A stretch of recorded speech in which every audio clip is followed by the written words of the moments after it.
Grimes. We are going to present for your edification a story about voodooism. Or should I have said, not edification, but mystification. For no one knows how voodooism works, why it works, or even if it works. It belongs to the misty, uncertain world of the supernatural. That is a world few of us have visited. Or should I have said, none of us. Jebba. You call, Doctor? What are you doing here in the dead of night? I wait for the White Hunter, sir. What for? We make walk in the forest for the elephant. Elephants at midnight? That's impossible. No, not impossible. They walk the forest at midnight.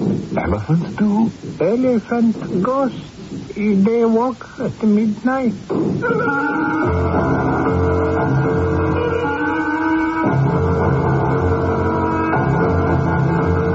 Our mystery drama, Death at a Distance, was written especially for the Mystery Theater by Elspeth Eric and stars Norman Rose. I'll be back shortly with Act One.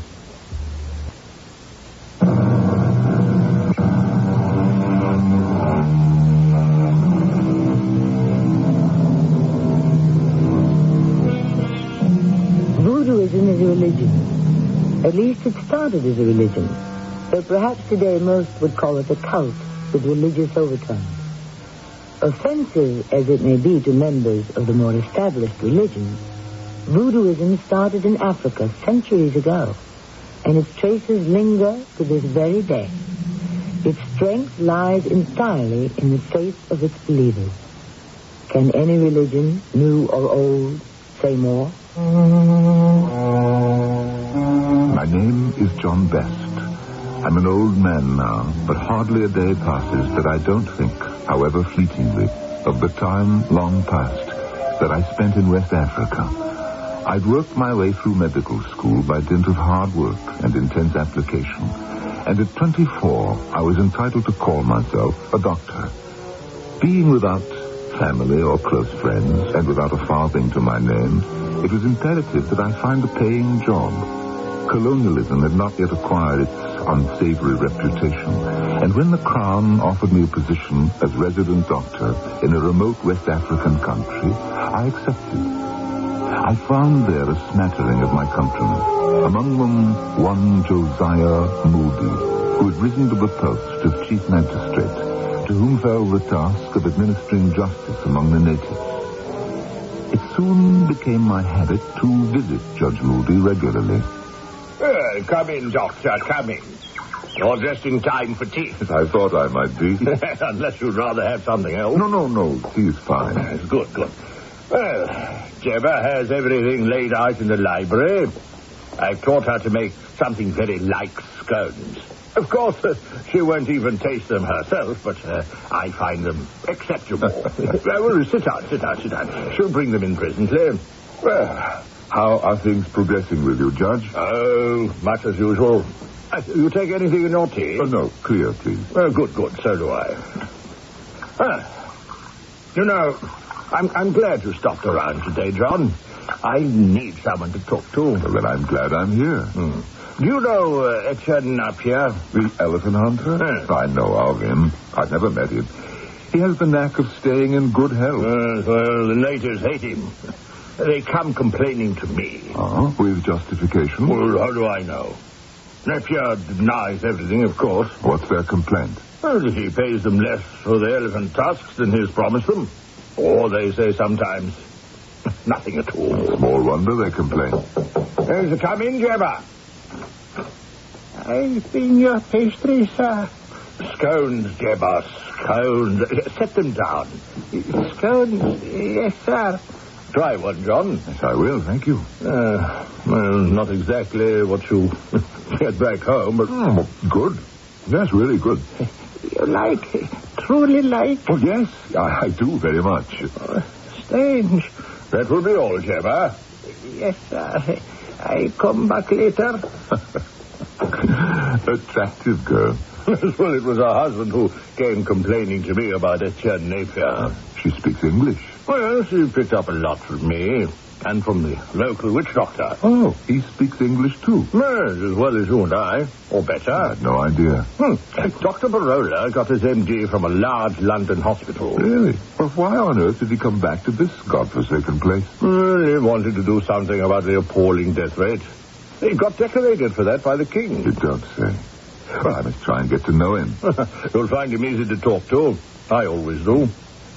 Do you see him often? Yes, I've dined with him. And he with me. More than once. I tried to talk him out of his belief in voodoo. He's very patient with me, but I can't budge him an inch. You and I know it's not possible, but, Barola's convinced it is. That what is possible? Right. To wish a man to death. I brooded on Judge Moody's words as I walked back to the little two-room shack that served me as both home and office. My first impulse was to seek out Dr. Barola, the African witch doctor who had been graduated from a London hospital. I confess I stood in some awe of the man. Was it because he was at the very least my equal in knowledge? Or was it because he had knowledge that was beyond my understanding, knowledge that perhaps I feared? At any rate, when I reached my office, a patient was waiting for me, a new one. You are the doctor here? I'm Dr. John Best. I've been waiting an hour. Sorry. I was paying a short call on Judge Moody. Now, what can I do for you? I need something for a headache. And do not tell me take an aspirin. I've tried that. Let's get a few facts about you. Your general condition. I am in perfect health. Your name? Etienne Yaki. Oh, yes. You hunt elephants, don't you? Ah, you've heard of me, eh? Yes, from the judge. That one. Now, tell me about the headaches. Do you have them often? I have never had a headache in my life until 6 days ago. I have never had an illness of any kind. I have no weaknesses, no ailments. I am a completely healthy man in every way. Yes. But when did the headache start? It is not headaches. It is one long headache that never stops. Why didn't you come to me before? As I've told you, I am a completely healthy man. You are the first doctor I've ever consulted in my entire life. And I was amazed that I should be stricken with such a ridiculous thing as a pain headache. And I thought to ignore it till it should go away. You've endured it for 6 whole days? Yes. Except for 1 hour. And when was that? The native woman who comes to collect my laundry. She saw my suffering. They can be very perceptive, these savages. And she offered to massage my throbbing head. I was desperate, and I permitted it. And in a minute or two, the headache disappeared, and I fell asleep. And when you woke? I was myself again. I called for my barrows and my trackers, and we started on the hunt. But not 10 feet into the forest, the headache returned, worse than before. Worse than it had ever been. I had to call off the hunt. And that was when I decided I must of necessity come to see you. Now, if you will be so kind as to give me some remedy, I will be much obliged. I didn't like the man. People who demand instant cures for whatever ails them can be very irritating to a physician. I told Monsieur Etienne Napier that I would be glad to make as thorough an examination of his anatomy as my limited equipment permitted, but he was unwilling to allow me even to take his blood pressure. I could have given him a sugar pill or some other placebo and trust to luck that his headache would cease. But frankly, I so disliked him I was unwilling even to do that. I wanted nothing but to forget him. A few days later, I found time to visit the thatched hut of the person I really wanted to meet, Dr. Barola, the medicine man. You are the white doctor, I believe. Dr. John Best. Is that not your name? Yes. And you're Dr. Barola. I am delighted, sir. Come in. My humble abode is open to you. Thank you. Judge Moody has been telling me about you, how you went to medical school in London. 40 years ago, yes. But you chose to come back here. You chose to be A witch doctor. Oh, you're frowning. I, sir, am a doctor, pure and simple. Yes, but you do use somewhat unorthodox methods. When the occasion demands, yes. Dr. Barola, I'm going to ask you something straight out. Please do. Naturally, you needn't answer if you'd rather not. No. Please ask. Is it true, is it possible, using your unorthodox methods, can you kill a man at a distance? Of course. I mean, cause a man's death simply by wishing him dead? Certainly. How? Could you explain how it works, if it does? It does. How is a more complicated matter. I'm not sure I understand it myself. Well, try, will you? I really want to understand if I can. I suppose it has some connection with hypnosis. But you can't hypnotize someone at a distance.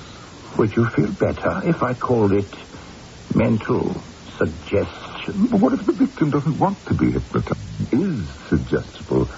How can you affect his health, even his life, at a distance? How can I explain to you something I do not fully comprehend myself?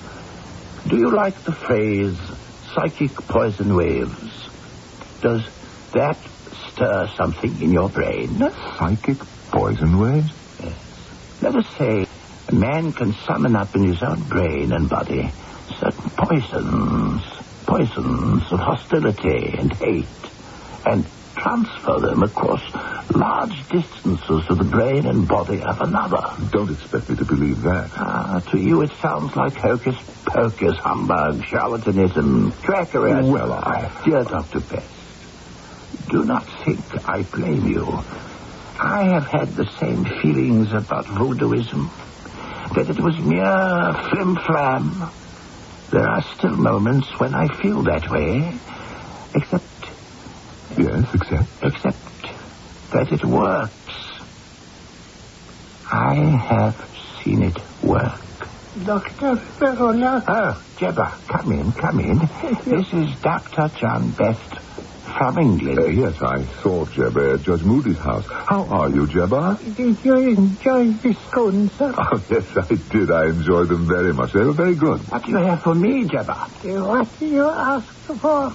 They are in this little sack. Put it down there, on the table. Yes, sir. Is there anything else you require of me? Not at the moment. If the need arises, I will let you know. Yes, sir. Send for me at any time. Doctor, what are you doing? I thought you might like to see what Jebba brought me. I will empty the contents of the little sack, and you shall see. There. Go ahead and look. There's nothing to hurt you. But what is this? What does it appear to be? Locks of hair. That's what it looks like to me. You're right. That is what it is. And these? Well, they look like things from someone's nails. Fingernails, perhaps, or toenails. Right again. They are both. I stared in disbelief. Surely this was indeed mere flim-flam, hocus-pocus, what Barola himself sometimes considered charlatanism, except that, what was it he had said? It worked. He had seen it work.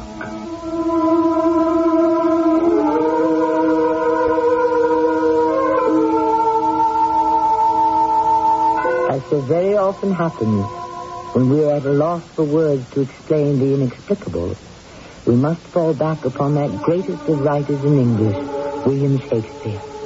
Here, in our helplessness, we are forced to quote the words of Hamlet to his friend. There are more things in heaven and earth, Horatio, than I dreamt of in your philosophy. I shall be back shortly with Act 2.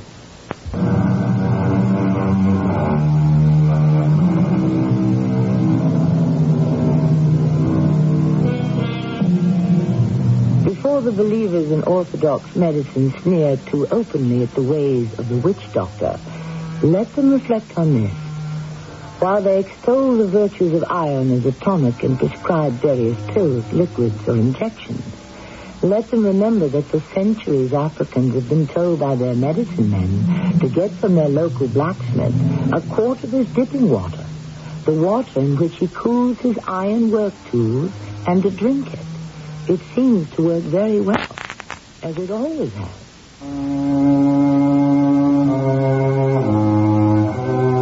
Clearly there must be more to this business of voodooism than I had ever suspected. If a man like Dr. Barola, distinct, educated, honored by the crown, if he puts faith in it, then it must have substance, of a sort anyway. It was time for me to call upon Judge Moody. Well, he impressed you, did he?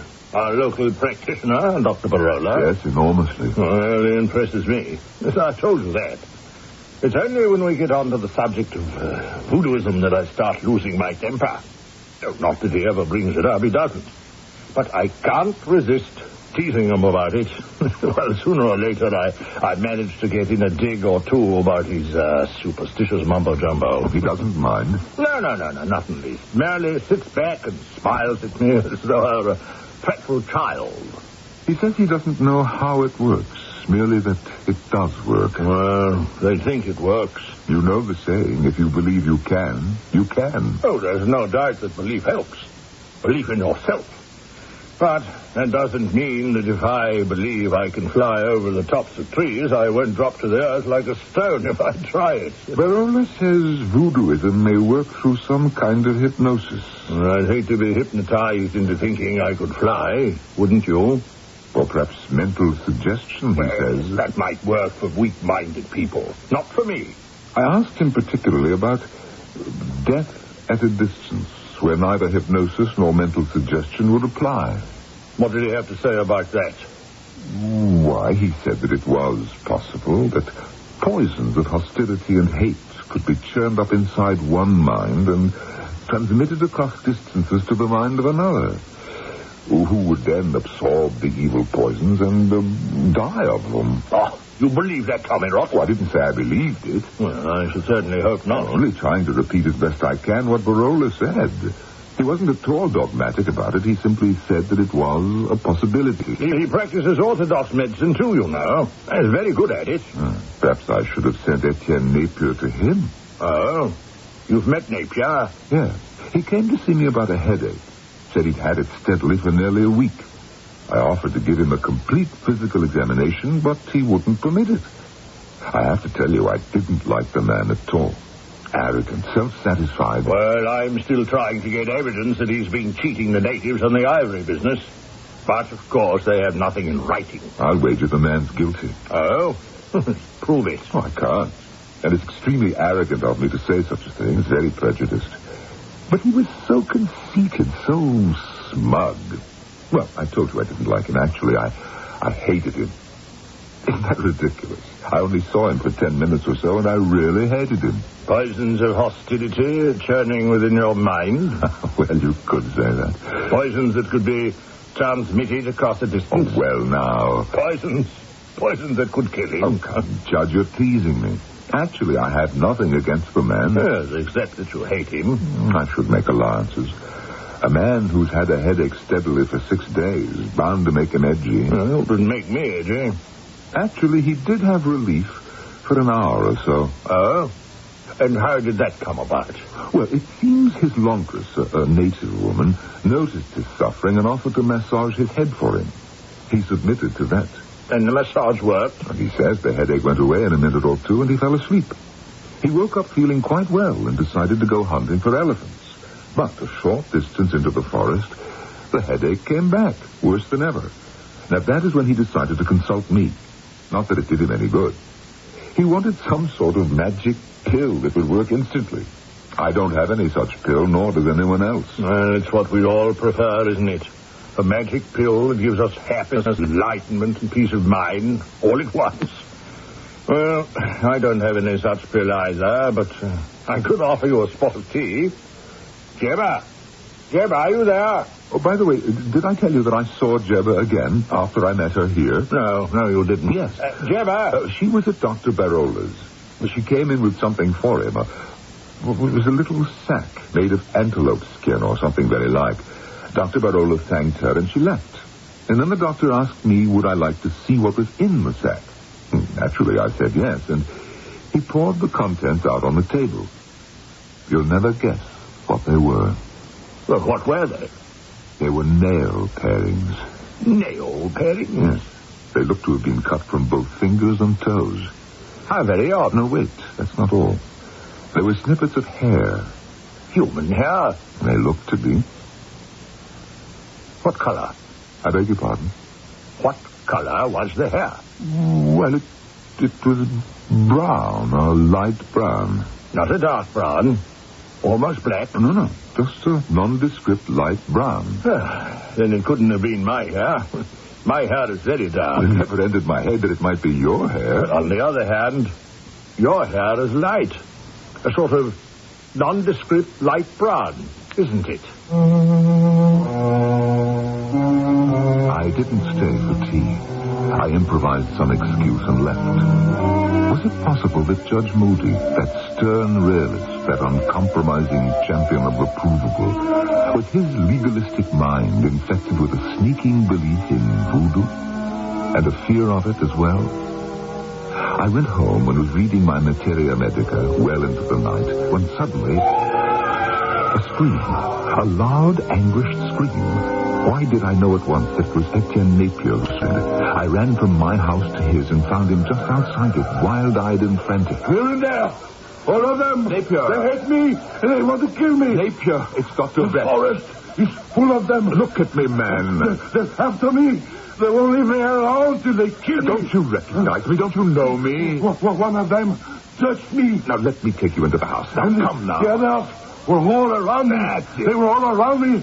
Hundreds of them. Let's go inside Some now. were back of me. Some were hiding behind trees. They were watching. Here we are now. The biggest one of all. He touched me. Where? Where did he touch you? My ankle. All right, now just lie down on the couch and let me have a look. The forest was full of them. They didn't make a sound. Just walked beside me, in front of me and back of me. And when I moved, they moved. When I stopped, they stopped. I could see their little eyes. There's no mark on either ankle. But I could feel it wrapped around my ankle. I felt it. Why would anyone want to do that? What would be the point? To trip me up. To bring me to earth. Then they would all trample on me. They would crush me. Who would want to do that? The elephants. The elephants. The elephants. I sat with the poor demented man. He raved for a time about the elephants. How their tusks had shone in the moonlight. How they followed him without a sound. At last he was quiet. More from exhaustion than anything else. And I left. By now the sun was up, and I couldn't think of going back to my own empty house. So I went to the one place where I might be welcome. Come in, dear Dr. Best. Do come in. Oh, thank you, Dr. Barola. I know it's an early hour to be calling. Please, no excuses. I'm so happy to see you. Do sit down. Oh, thank you. You look quite exhausted. Yes, I am. I've been with Etienne Napier. And how is Monsieur Napier? Well, didn't you hear him scream? Scream? When was that? In the middle of the night. A terrible, excruciating scream. You didn't hear it? My dear Dr. Best, here on the edge of the jungle, there are many terrifying sounds in the middle of the night. One learns to sleep through them. But I heard it. And? I knew at once, at least I sensed it, that it was Napier. I ran to his house, and there he was, just outside at the edge of the clearing, raving, hysterical. Dear. What about? Well, he'd gone for a walk in the forest. Why at that time of night, I've no idea. And there in the forest, There they were, he said, all round him, in back and front beside him, some hiding behind trees, their eyes shining, waiting for him to fall down so that they might trample him to death. Surely you didn't think that anyone around here, any of us... Well, I confess to you at first, I did think so. I thought that his alleged shady dealings with your people, I thought that they were taking their revenge. Oh, dear, no. They would never do that. It seems he was talking about elephants. He even said that one big bull elephant reached out and wrapped its trunk round his ankle. Dear me. I examined his ankle, both of them. And this was before I knew he was talking about elephants. And, of course, there was no mark on either. No? Did you think there would be? One never knows. Do you think there actually were elephants in the forest? Watching him? Following him? Hundreds of them? Elephant? Ghosts? Perhaps. Oh, Dr. Barola, really? You go too far. Perhaps I do. On the other hand, perhaps I do not go far enough. Perhaps elephants were real. Oh, come now. Monsieur Napier has killed many of their kind. I knew a farmer here who shot an elephant that was stealing vegetables from his garden. He left the dead animal lying there, and in the morning, the body was gone. Are you saying? And the elephant's friends came in the night and carried the body away? Yes, I am saying that. There is loyalty and humanity among elephants. All the same. Wait. You have not heard it all. A few days later, 2 thigh bones of an elephant were found by the farmer on the exact spot where the beast had fallen. Reproach? A reminder? A warning? Who can say? Not I, certainly. Can you? Dr. Barola, may I come in? Come in, Jebba, come in. Thank you, sir. I brought for you what you asked. The shirt?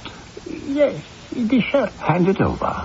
Now, will you both excuse me for a minute? I have something that must be attended to. Jebba, that shirt belongs to Monsieur Napier, doesn't it? Yes, doctor. Jebba, Monsieur Napier told me that a woman of the tribe did some work for him, some laundry. He said this woman had remarkable powers, that she could massage him and make his headache go away, and that the relief he'd had in 6 days came from this woman. Jebba, are you that woman? You are, aren't you? Never mind, I know you are. And you went to his house this evening, too, didn't you? And he asked you to relieve his headache again, didn't he? And you did. And after you left, he went into the forest. Now tell me, Jebba, when you were massaging him, did you suggest to him that the elephants were waiting for him there? Did you hypnotize him? Did you put a spell on him? You must have done something before you left the house with his shirt, the one you just gave to Dr. Barola. Am I right, Jebba? Forgive my rudeness, won't you? It was very important that I,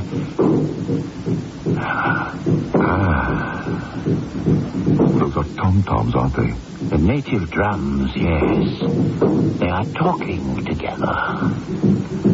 Speaking in concert. Speaking with one voice. It should not be too long now. I sat in stunned silence as the jungle drums pounded in my ears. Dr. Barola and Jebba talked quietly to each other. About what I did not know, nor did I want to know. After a while, I muttered something about getting home in time for morning office hours and stumbled out. Once outside, the drums sounded louder and more menacing.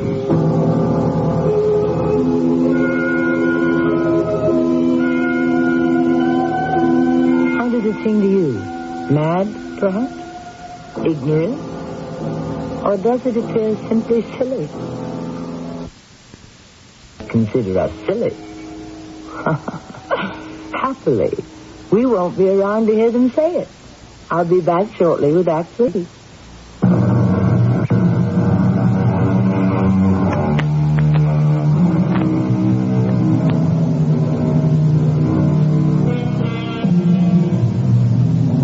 would all agree, I suppose, that voodooism belongs to the world of the supernatural. But what precisely do we mean by supernatural? We mean beyond the laws of nature, do we not? But do we know what all the laws of nature are? Can we even comprehend the true essence of the laws we do know? Perhaps, like Barola, we only know that they work.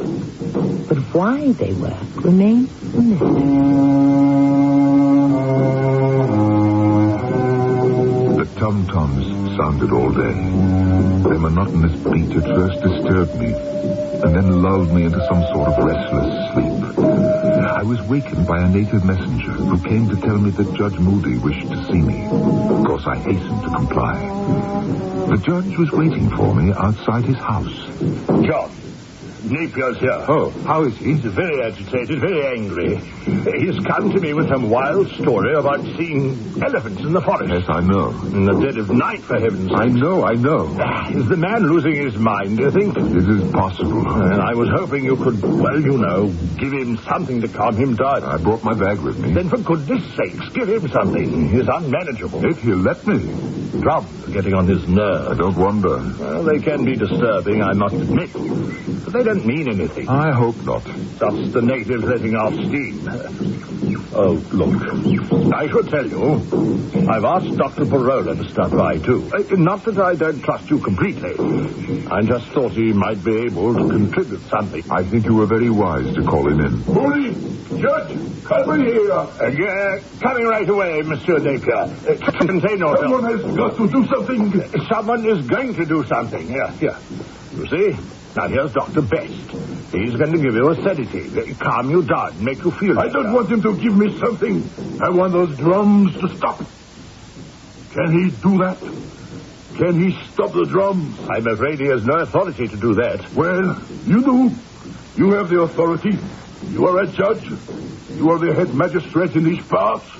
You can stop them. My authority is strictly limited. If the people want to beat on their drums, I can't stop them. You must understand, Napier. It's their way of communicating with one another. It's like free speech, you might say, the right to speak out. What are they communicating? Why don't they speak out? The way civilized people do in a recognizable language. Napier, Dr. Barola will be here shortly. No, that faker, that charlatan. No. Dr. Barola is a very cultured and distinguished gentleman, and he is wiser than any of us in the ways of Africa. I think he's coming now. Yes, there he is. Dr. Barola, how good of you. Not at all, my dear Judge Moody. How can I help? You can get those infernal savages to stop beating on the drums. That's what you can do. My dear sir, what makes you think I could accomplish any such thing? You can't do it. You understand these people? Tell them to stop. To stop this instant. Monsieur Napier is unduly upset because of an incident which took place last night in the forest. The elephants. The forest was filled with elephants. You see, it's quite hopeless. I managed to administer a sedative to Napier with the assistance of Judge Moody, for the enraged man would not cooperate to the slightest degree. When we asked Dr. Barola to help us, he declined politely and left. A short while later, when Napier had quieted down a bit, I took my leave. But instead of going home, I instinctively sought out Dr. Barola. My dear Dr. Best, how is your patient? I suppose you mean Etienne Napier. Well, the judge and I managed to give him a sedative. He's resting now in the judge's library. Poor man. He has my sympathy.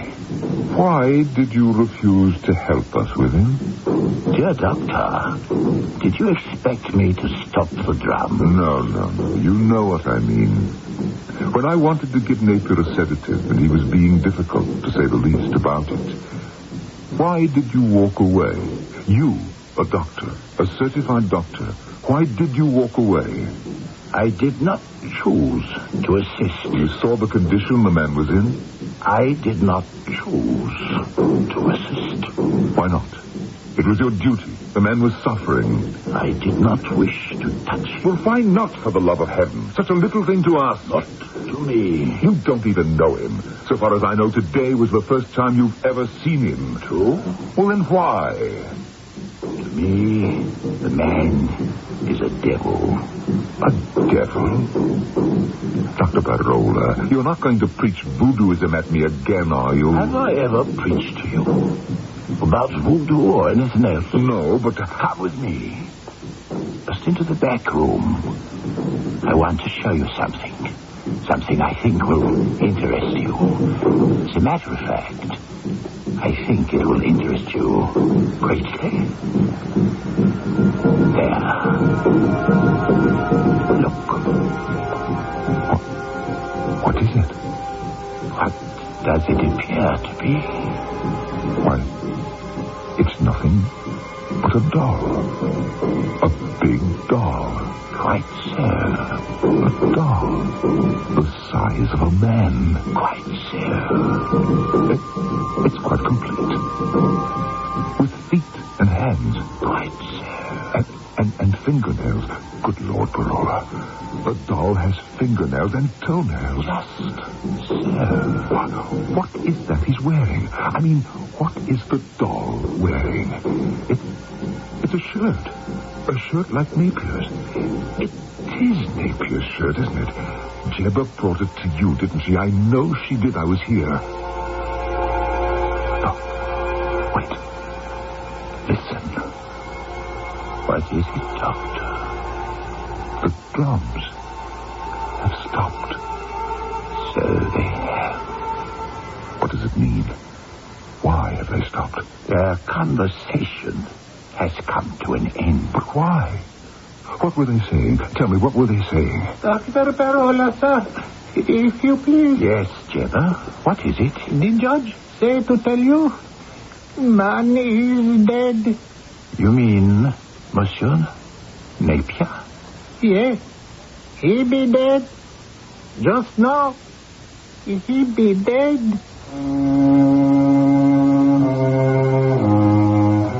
It did not surprise me that I was called in by Judge Moody that same day. Needless to say, I responded to the summons immediately. When I arrived, I found not only the judge, but standing straight, tall, and quiet in one corner of the room, Dr. Barola.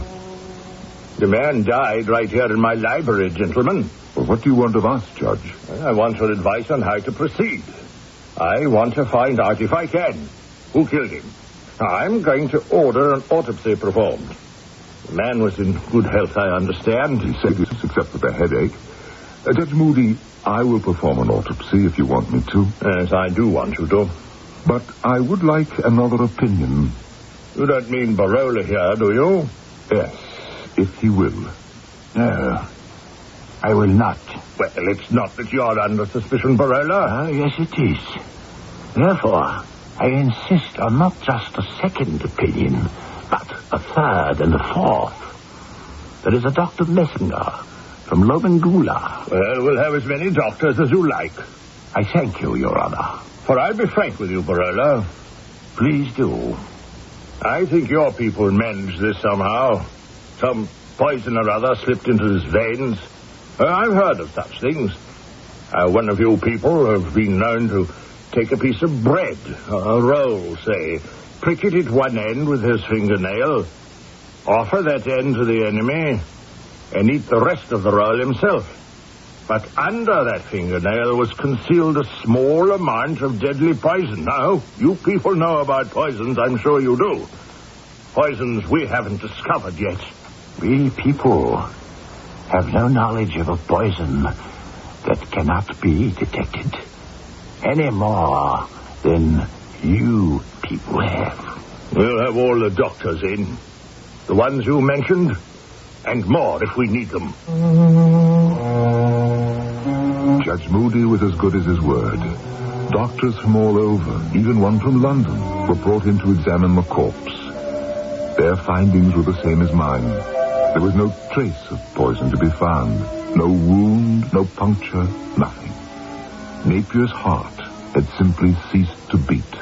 So I'll believe to the end of my days that Barola did him in with that voodoo business. Why, Judge, I thought you considered voodoo sheer nonsense, tommy rot, quackery. Well, still in all, don't you think it's odd that the tom-toms stopped beating The moment Napier breathed his last. Very odd indeed.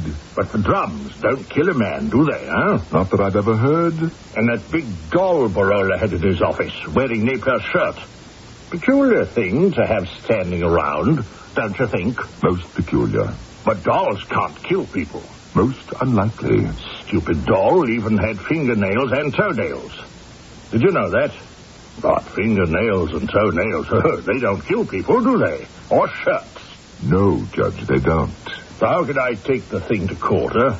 Tell some wild tale about voodoo killing, which I don't even understand myself, don't even believe. I did bring one person into court. Who is that? Jebba. Jebba? Why Jebba? She stole Napier's shirt, didn't she? Yes, that she did. She was his laundress, and he trusted her with his clothes, and she stole his shirt. She admitted it.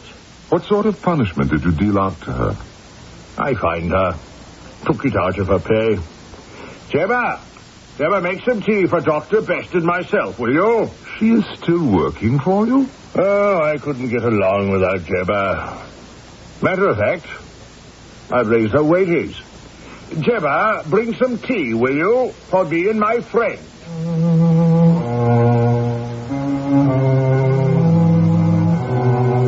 As I said at the start, I'm an old man now, and many things have changed. I suppose the greatest change of all is in our attitude toward the power of the mind over the body. I've tried to keep up with all the developments, and there's no doubt that it's a great new field of endeavor. I'm too far along in years to start delving into such things, but I've read a lot on the subject, all very interesting, very intriguing. But one thing they haven't even started to explain: death at a distance.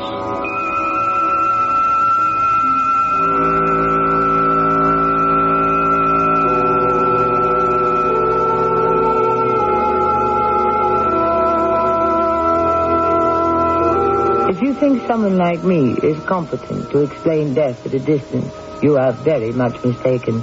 I wouldn't even try. I don't understand it at all. If you want the truth, I don't even believe it's possible. I think it's tommy rot, humbug. But then, what do I know? I shall be back shortly. To Larry, another reader, or is it victim, of Ravenhouse Mysteries. I was at the bus stop, reading the latest Ravenhouse paperback, when a lady walked by. She seemed familiar, like I knew her from somewhere. I followed her. She started to run, and I lost her in the crowd. The next day, I saw her again in the supermarket. Our eyes met over the lettuce. I said, "Sarah, you're supposed to be dead." Ravenhouse Mysteries are so engrossing, you can't help but let the mystery take over your life. It was a little embarrassing. I had her confused with the character in my Ravenhouse mystery. Ravenhouse publishes new mysteries every month.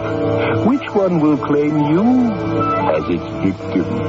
If you're clever enough, you'll find Ravenhouse Mysteries wherever paperbacks are sold.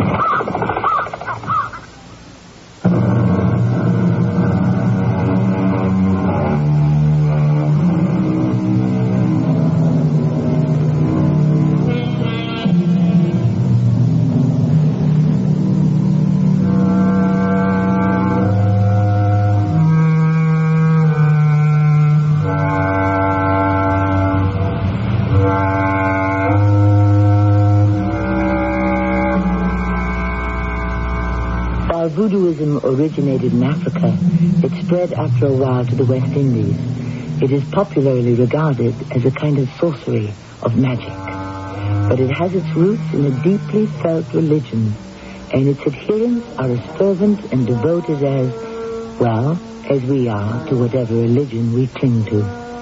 So let us judge not, lest we ourselves be judged.